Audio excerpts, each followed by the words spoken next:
This year's show of the Met's Costume Institute highlights the exceptional work of Karl Lagerfeld. And with that, it is a true highlight, for sure, among the many highlights of our exhibition calendar, but also around the sequence of highlights that the Costume Institute does here for the Met. It features and celebrates one of the most captivating, prolific, and also recognizable forces in fashion and in culture. It does that through about 200 garments made between 1950 or 1950s and his last collection in 2019. So Karl Lagerfeld's career spanned 65 years, and he is remembered as much for his incredible designs, as well as designing so many aspects of cultural life, including his own persona and his own kind of personal identity. His creations in that sense are of astounding ingenuity, versatility, and breadth and depth of the design process. You will see in this show the scope and the impact and the variety of his work, which is truly breathtaking. So in many ways, Lagerfeld is the definite designer of the late 20th and early 21st century. He brings to fashion an outstanding universality and expertise that bridge the gap between art and commerce. And he did that with sophistication, with wit, and with passion. This important exhibition and the accompanying really beautiful catalogue center on Lagerfeld's unique process of draftsmanship, helping us to understand the work of this endlessly creative and inventive artist. I'd like to congratulate first and foremost Andrew Bolton, the Wendell Hugh curator in charge of the Costume Institute,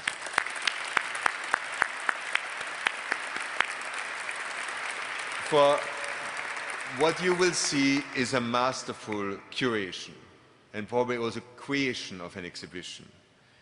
And he used his usual critical eye to bear on the recurring aesthetic themes that unite the designs Lagerfeld made. And he had to look through 10,000 garments to select these 200. That alone is a major, major endeavor.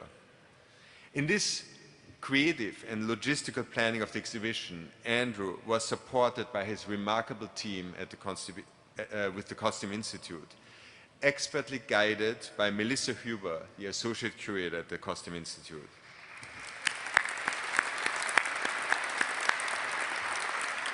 I also want to acknowledge the eminent architect Tadao Ando, who designed what is really an elegantly and beautifully meandering exhibition space. I want to also acknowledge the director Loic Prigent, who filmed the illuminating interviews with Lagerfeld's premier d'atelier, and Amanda Harlick, who was a close companion to the designer and served as the creative consultant to the project. Thank you.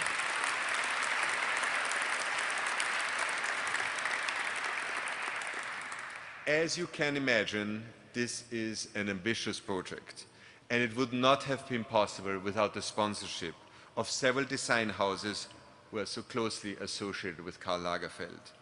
We are most grateful to Chanel for its lead sponsorship, to Fendi for its major support, and to the designer's eponymous label Karl Lagerfeld. We are so pleased to have members from each of these houses here with us today and who have helped us enormously mounting this exhibition. Thank you so much.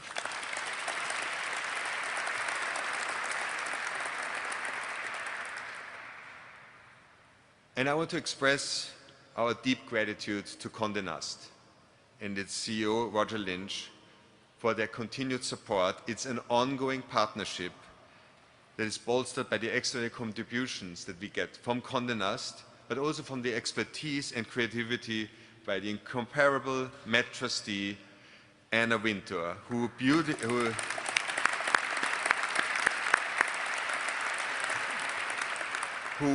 if you don't know that, is a force, and certainly also has been able to help us as an institution, for the Costume Institute, and also for sure also helped us with being able to mount this great exhibition on Karl Lagerfeld. And Anna writes beautifully in the catalog about her friendship with Lagerfeld. We are honored and excited to have the wonderful Carla Bruni here this morning. We will get to hear from her for a moment. I'm worried she's not going to sing, but speak, but it's great to have you here, which is fantastic. And I want to thank also Roger Federer for being here with us. Roger is co-chair of tonight's gala, along with Michaela Kohl, Penelope Cruz, Dua Lipa, and Anna, and we are very grateful for your support. Thank you for being here, Roger and Carla. So before I turn things over, I would like to thank the entire staff of the Costume Institute who are also here with us, and there's many members, colleagues of the Met in the various museums departments who have contributed to the great success of this complex endeavor. It's a show, it's a gala, it's a full takeover, so to say, in a certain way also of the Met. I want to thank everyone who works at the Met, who made this possible.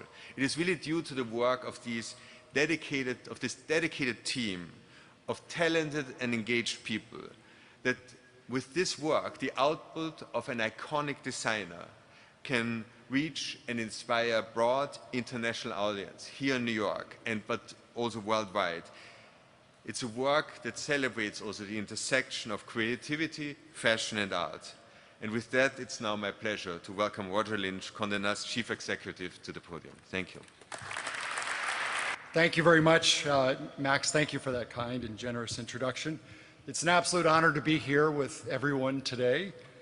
Condé Nast has a long and deep history with the Met and the Costume Institute that started with our former chairman, the Venerable Cy Newhouse.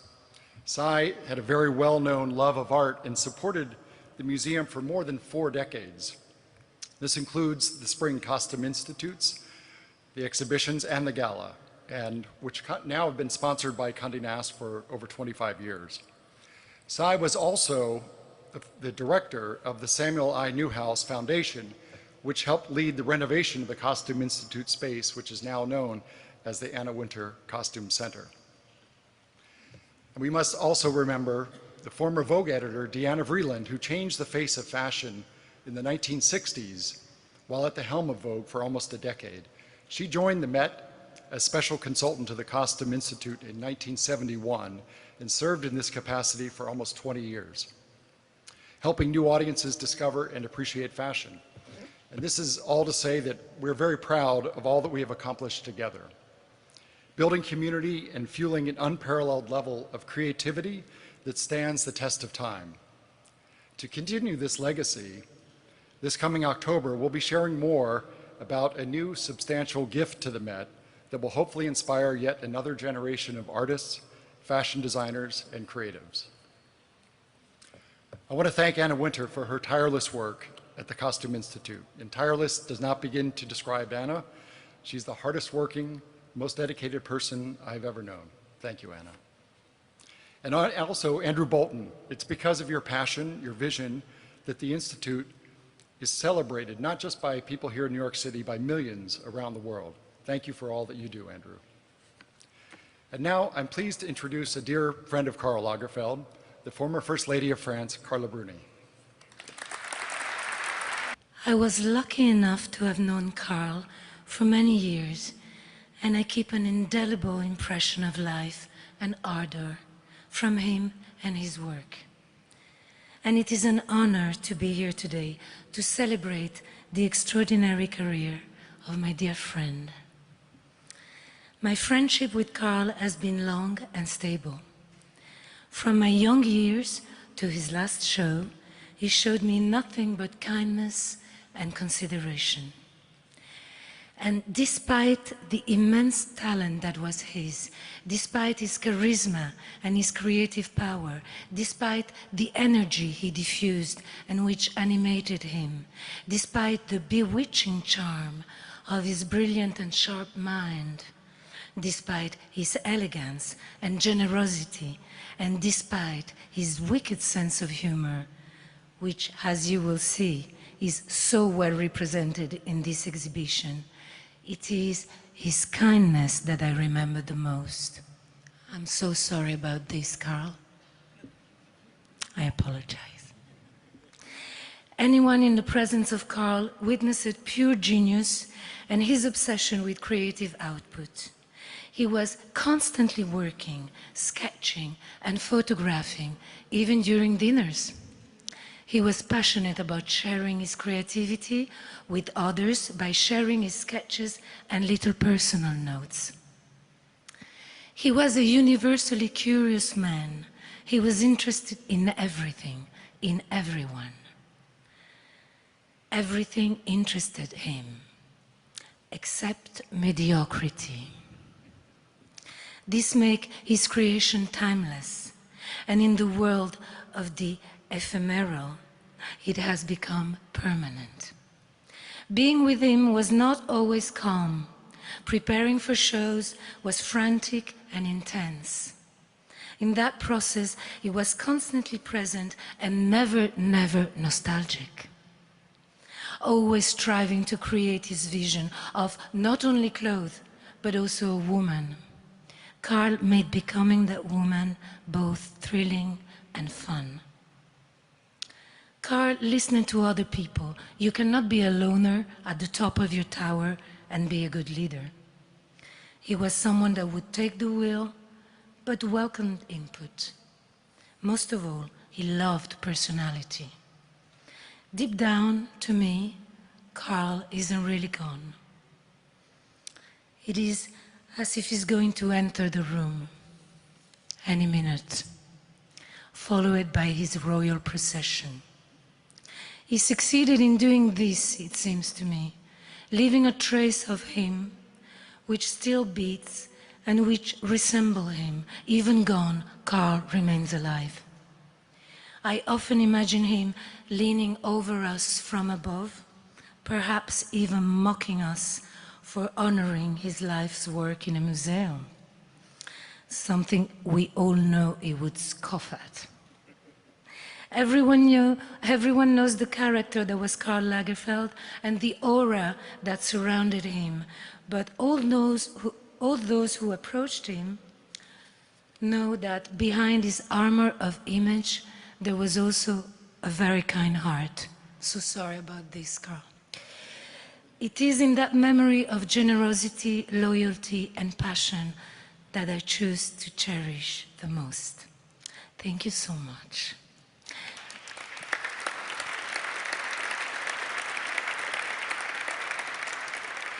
And now I would like to introduce Andrew Bolton, Wendy Yu curator in charge of the Costume Institute. Thank you, Max, and thank you, Roger, and thank you, Anna, and thank you, Karl, for sharing some of your memories of Karl. When I first met Karl, he told me that fashion didn't belong in a museum. He never changed his opinion, but he also never declined any of our requests to include his work in any of our exhibitions. And in fact, if you added up all the works of Karl that we featured in our shows over the years, they'd amount to a retrospective in themselves. But planning an actual retrospective on Karl is quite a different endeavor altogether. How best to represent a designer whose career spanned a remarkable and incomparable 65 years? How best to represent a designer who worked as a creative director for multiple design houses during the course of his career, including Fendi, Chloe, Chanel, and his eponymous label? How best to represent a designer who was a chameleon, embracing several styles simultaneously? How best to represent a designer who was the total designer, creating accessories and cosmetics in addition to clothing? And how best to represent a designer who was the ultimate polymath designer, a writer, publisher, photographer, interior designer, theatrical designer, and collector connoisseur, as well as a fashion designer? As with our last monographic exhibition on Rei Kawakubo, we decided to present a thematic and conceptual essay on Karl's work rather than a traditional retrospective, in the hope that it might prove more revelatory about his creativity. We didn't want to emphasize Karl the man, who has long been the subject of breathless mythologizing, largely as a result of his own audacious self-invention. But instead we wanted to focus on Karl the designer, and isolate a critical aspect of his design process that made him unique among his peers, namely his practice of sketching. Other designers, of course, sketch as part of their creative process, but it's usually a means to an end rather than an end in itself. I see in 3 dimensions, he once remarked, and I have a technique that people I work with can read my sketch as if they're seeing the final design. And that technique combined a detailed technical drawing with an expressive fashion illustration. And Cole saw it as the purest and most undiluted representation of his creative vision. Opening the exhibition is a video of Carl sketching by Loic Prigent, who created all the video content for the show. It features Carl sketching some of his most iconic designs, beginning with the coat that won him the Woolmark Prize in 1954. The coat's no longer extant, but the House of Balmain, who produced the original toile, created a toile for the exhibition, which is shown alongside a coat from Carl's debut collection for Patou in 1958, which is the first fashion house in which he served as creative director. Anchoring the introductory gallery is a recreation of Annie Leibovitz's portrait of Carl sketching at his desk in his apartment on the Quai Voltaire.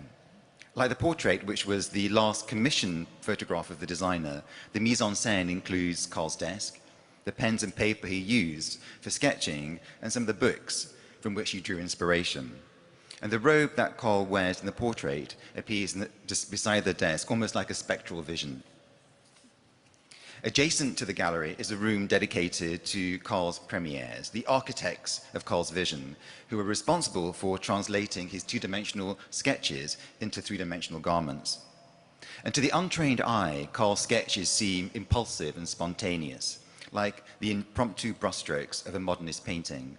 But to the skilled eyes of his premieres, they conveyed precise details and almost mathematical instructions.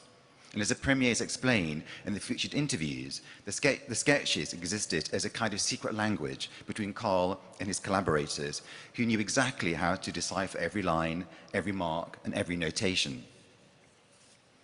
The following 9 galleries are governed by 2 lines that represent conceptual expressions of Carl's sketches. The serpentine line signifying his historicist, romantic, and decorative impulses, and the straight line denoting his modernist, classicist, and minimalist tendencies. And these 2 lines are divided into 9 sublines that exist as dualities in Carl's work: feminine masculine, romantic military, rococo classical, historical futuristic, ornamental structural, canonical and countercultural, artisanal and mechanical, floral and geometric, and finally figurative and abstract. And bridging these dualities are garments that represent moments of convergence in which the competing aesthetics of these dichotomies are resolved and reconciled. The exhibition concludes with the satirical line, comprising 2 parts. The first includes garments that conveys Carl's razor-sharp wit, expressed through ironic and whimsical embroideries. And the second features ensembles inspired by his iconic black and white uniform. Anchoring the gallery is a video installation by Carl, of Carl by Bailey Walsh, featuring some of his famous aphorisms or Carlisms. And the gallery also includes a video of Carl drawing himself, juxtaposed with items from his personal wardrobe, displayed as relics. On the surface, it might seem that the satirical line is the most intimate of the lines, given its focus on Carl, the carefully constructed persona that he projected to the outside world through his larger-than-life image and his equally fearless and sometimes fearsome words. But it's the 9 dualities that are perhaps the most illuminating, revealing as they do the complexity of Carl's dichotomies and the contradictory nature of his personalities. They expose the breadth of his intellect and the benevolence of his imagination, reflecting influences drawn from film, music, art, design, fashion, literature, and even philosophy. The theoretical framework for the exhibition is inspired by William Hogarth's concept, the line of beauty, an S-shaped line that represents liveliness and movement, in contrast to a straight line which denotes stillness, inactivity, and even death. Carl, however, was much too magnanimous to hold such aesthetic judgments. For him, the straight line and the serpentine line were equally beautiful and exciting, engaging his imagination in equal measure. In Roman mythology, a straight line entwined by a serpentine line symbolizes Mercury, the god of commerce and communication. Known as the caduceus, the insignia could not be more appropriate for Carl, who in many ways was a modern incarnation of Mercury. Speaking of his creative directorship at Chanel, he once said, "In the end, I'm just a mercenary paid to perpetuate a label." But Karl was much more than that. With the expertise he brought to fashion as an art and as a business, he created the identity of the fashion designer impresario that has become the blueprint of contemporary fashion. A blueprint that many designers aspire to, but very few will achieve, and even fewer, if any, will surpass. Thank you.